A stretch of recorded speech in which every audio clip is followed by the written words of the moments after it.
And of course, we'll continue to get more details from that. But we now want to talk to our very own Hamza Yusuf, who's stationed in Garissa, KTN reporter there. Hamza, good morning. What can you tell us about this attack? Hello? Right, hello? Yeah. Hamza, what can you tell us about this attack? Okay, still the situation is not clear. The police are still surrounding the place that is Garissa University, where the gunshots are, going on. All right, so you said there's still heavy police presence, firing. There's still gunshots, fire being heard? Yeah, still fire is being heard in Garissa University, where suspected terrorists are still, killing the students. So far, we got the information that more than 5 students were killed, and several were rushed to Garissa General Hospital, going under treatment. All right. We were talking to Alinu earlier. He talked about that, there were about 5 gunmen, that they had guns with them, armed with guns or grenades. What do we know about these attackers? What information have you been able to gather? Earlier, we spoke to police officials at OSPD and also police commissioner, and they wouldn't confirm for us that until maybe they got full information concerning this attack. All right. And Hamza, where exactly is this university located? It is almost like a 5 kilometer in Garissa, maybe when you are heading to Modica, that is the way to Dadaab. Mm-hmm. And also it's a bit bushy. It's not that a town. And students earlier, we visited the students a month ago, and also they were complaining about the school didn't have fence, and they wanted also the county government and also the national government to help them, because they were also fearing after the attack that had happened in Westgate. Why is it that we're having this kind of concerns and fears? Because they were saying most of them are Christians in the institution, and maybe they had that fear that they might be attacked. And although there is also Muslim students, but 99%, not 99 exactly, but 90% of the students were Christians. So we remember the bus that was attacked, Massa. Most of the people who died there were Christians. So that is the problem they had. Maybe this could have happened, although they have raised the issue with the school, institution officials. But they told us, no one is listening.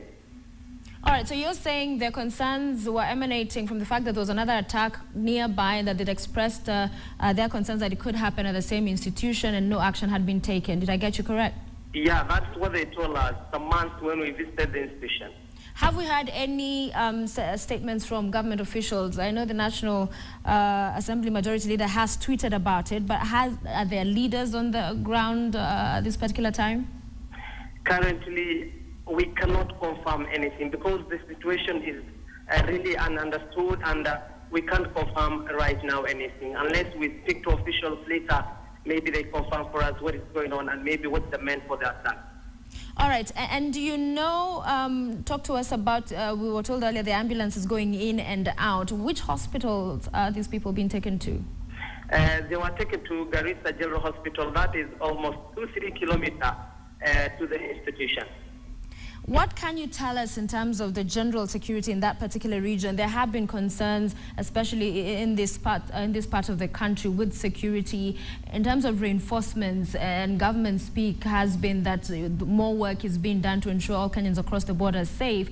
In the recent past, would you say there's been a change to ensure that that better measures are in place to keep Kenyans safe?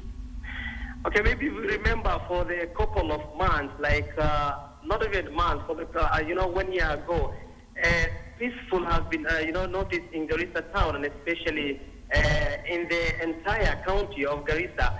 So people had the fear that this might have happened, although there was operation going on every now and then, looking for these maybe guys who are suspected to be carrying such a terror attack. But still, I can't say that security was guaranteed to the people of Northeastern, and especially in Garissa, because the other time, military have done operation, and they were claiming, the residents were claiming that the military were not looking for the people who are doing the attacks and maybe terrorists. All they they do is just they see suspected person and then they go take him away, and that's the end of the person, you know, and won't be seen again. That had happened just last week. You know, they just went to a hotel and then carried people away, and they have not been seen. So people whom we speak to, they are telling us if military or the joint forces are doing this, that they are taking people and they cannot maybe inform us where their people are taking. So whatever happens, we won't also be ready to inform the forces, because when they take our people, they are also not informing us. So this is one of the maybe reasons that, you know, can contribute the security and not to be settled in this part of the country. So operations, you say, have been going on. Let's come back to this situation currently developing as early as we understand about 4 or 5 a.m. It is when this gunman attacked, and mass casualties are being feared because, as we heard earlier, the gunmen were shooting indiscriminately. They were setting off explosions. Military, we understand, was being mobilized. Where you are now, is there anything you hear? Do we know if the situation has calmed down? Has the shooting stopped? When we last spoke to Ali Nur, he said that was still happening. Yeah, that's still happening. Still, they can hear some gunshots. And what we can confirm for you, the police and also joint forces have taken the control in the area.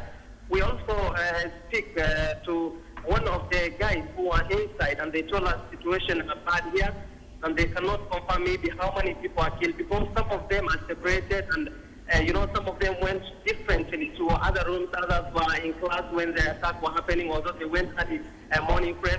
So the situation is currently under control by the police, and the gunshot is, you know, heard from far.